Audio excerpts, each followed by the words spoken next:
Oh, yeah, that's right. Here I am again. Guess what? I had somebody a while back, and they go, "Man, Brenda, I don't know why when you're trying to talk, you eat like a pig." And I go, "I did," and they go, "Yeah." And so I went, and then they said, "Man, you're as dumb as a box of rocks."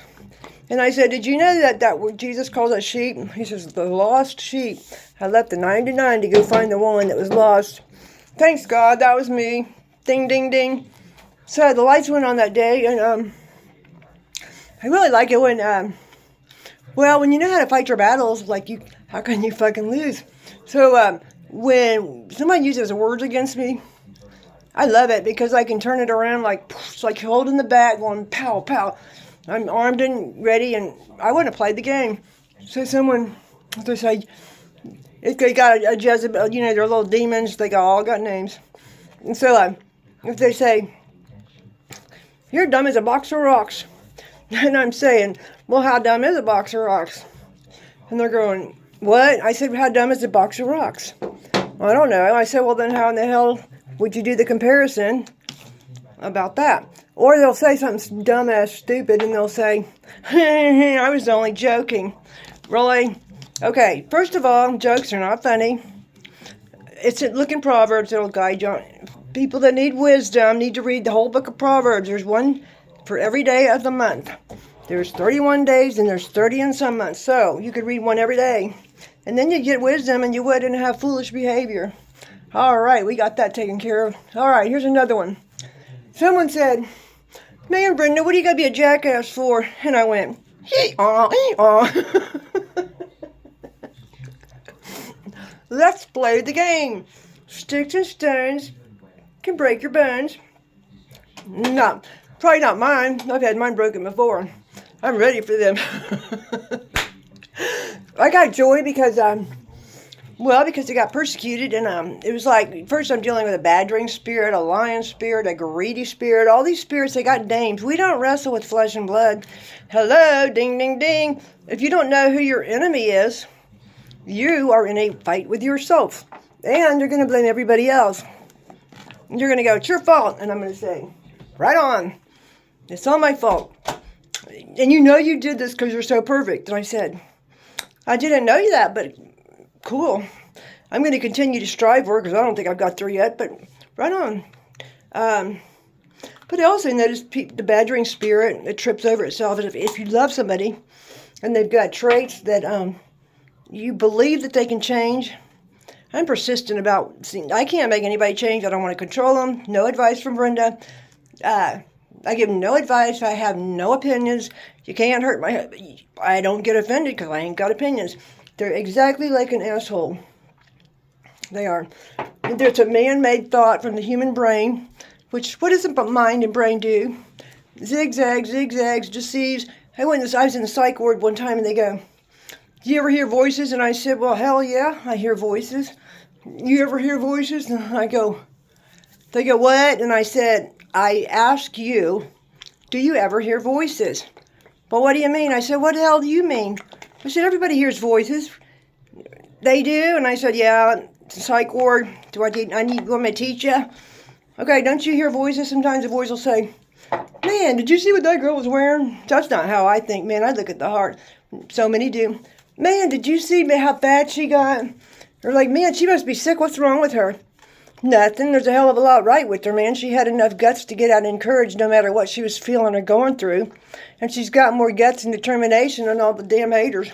And when I was getting hated on yesterday, I had the helmet of salvation. That's what you have. It's the protection for the human brain, because that's where every battle is. It ain't your neighbor. It ain't them. It ain't the garbage man. It's your own shit that you put in your ears, and it's what you watch with your eyes. They go into your 5 senses. The next thing you know, you're hypnotized. Woo! Somebody trying to talk to you. La la land. That person's zoned out. Fuck those technology shows that, man, they hypnotize, they poison the brain. People are watching this horrible shit, murdering and all that, and can't figure out why they want to hate and kill somebody. Well, whatever. Jealousy started in the book of Genesis. Imagine that. Adam and Eve had 2 sons, Cain and Abel. Cain was a wham-wham. He got jealous of Abel because Abel was obedient to God. God told him what to do. Somebody had to be disobedient. And they thought they was going to get a reward, but the Lord wasn't very pleased with it. He's like, why are you giving me half-assed stuff when you got all the blessings and he's doing the whole amount? And so he got so jealous because, right on. Yeah, I got food in my mouth. I don't care. You know, the more birthdays I have, yeah, I don't give a horse's ass what anybody says about me. My dad used to, in Louisiana, we'd be driving and there'd be a truck and it had, all you could see in the front of it was the horse's ass sticking out, the tails and their ass. And Dad, when he would get mad, I love my dad so much. I love you, Daddy. He raised 12 children and he was 23 when he started raising 3 that weren't his own. They were my mother's. And he used to, you know how I learned to dance? Because I got the hell beat out of me. It wasn't the correct way to do it at all. It was really, here it would be called abuse. Dad walked in all the knowledge that he had, though. But here, yeah, because, man, how did you learn how to dance and move your body so fast? Well, if you got something, whatever's in the hand coming at you, and you don't know which side, where you're going to get hit, even if it breaks, keep hitting it. End up purple, bruised. Yeah, I'm telling this story. I love my mom and dad, but the truth be, they didn't do things right. Dad had a pressure point. My God, and he dealt with alcoholism. And he was my best friend. He named me. He told me who I was. He told me what my purpose would be. And he told me when someone tells me not to do something, to do it, because he said, that's what you always done to me when I told you something. You break every rule, knowing you're going to get an ass whooping. I said, oh, Dad, I love you. That's how I learned how to dance, man. And sometimes I'd even try to put books, comic books back in the day. Yeah, I'd get a whole bunch of comic books and stick them in my pants. And my sister'd be laughing, and I'd say, yeah, it's real funny. And she'd say, Brendan, I'll take the whooping. I go, you will? Right on, go in there and tell Dad that. And she did. Mary, my sister, would, thanks, Mary. I bless her heart. When Dad would get ready to get a hold of me, Mary would say, stop, Dad, you're going to kill her. And she'd say, I'll take her whipping. And that was so kind of my sister because she always got bullied on. And, you know, when you grow up with being bullied or molested or terrible things happen to you, it does affect your mind. You do get traumatized. People call it lunatic.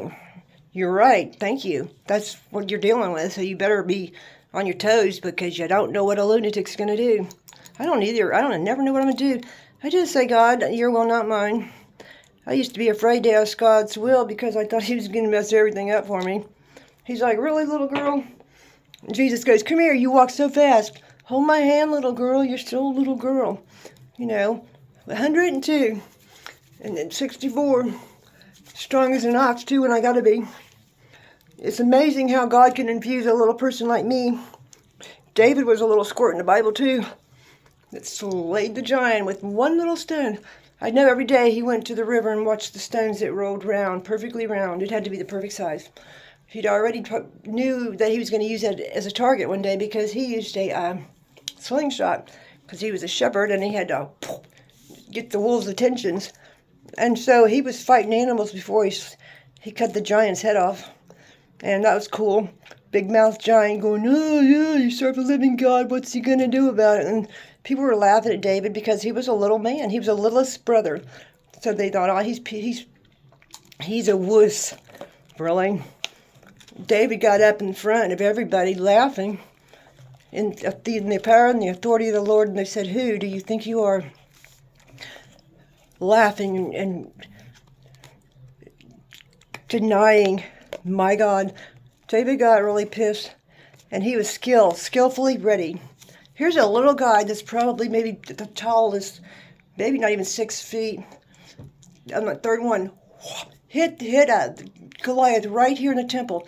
And then there is evidence in science, and I recorded it. They found a giant's skull way back when that time was going on, a long time ago. And the skull was a giant's skull. Same location that was in the Bible with the Philistines. And and they wondered what was he hit with. And the scientists tear all that up and dig into it. And it was a stone. So there's proof on earth that this little squirt slayed the giant, the big mouth blasphemer that used his mouth as a weapon instead of his authority. Man, people tell me they're going to do this and that and threaten me. Come on. When are you going to show up? Because you're not. Because when you got an enemy, you're not. If a person tells your enemy, if you tell your enemy what you're going to do in battle, you're just stupid. Stupid. To surprise them. People go, oh, Brenda's so nice. I ain't nice. You would not want to see the other side of me when I'm told I'm schizophrenic. No, I'm gifted. We got about 27 personalities. I'm blessed because I can use whatever personality I want to at the time, whatever moment or season or situation I'm in. Any personality I want to call upon, I'm like, bing, bing, checking in. One's the dancing Brenda, one's the singing Brenda, one's the warrior Brenda, one's the Brenda. Took every single thing that ever happened to her. And you know what I did? I did what some of y'all don't do. I praised God. My sister goes, man, Brenda, how are you doing? I said, man, I'm blessed.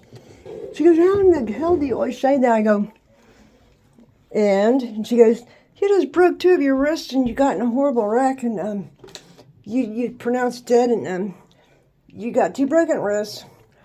You shattered your hole in the bone. Like this, I couldn't pick up a cup of milk. I couldn't feed myself. I didn't wipe my butt.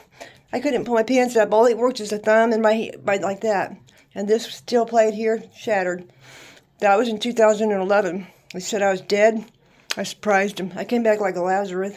And then when I went to town one day, everybody's like, oh my God, I went in the gas station. They're like, I go, what the hell's going on? They're like, we were just mourning your death. And I said, well, boo, like I'm not dead. Where'd that come from? And they said there was a wreck in Sheridan on 206th Street, the long road, and there was. Me and Donnie. And that road was shut down for 5 hours. And that car I was in, it was totaled. And they couldn't even get the jaws of life to get it off of me because I'm a strong, tough woman. Well, I had my orthopedic boot on too, and it was stuck under the, it was jammed. So the jaws of life didn't work. So you know what they did? They took a sander and they cut the glass out of my front windshield. And then they pulled me through it. And Gary Sutherland was the man, the first angel on the scene. He used to go to my church. He was a fireman. He's in heaven right now, too. Thanks, Gary.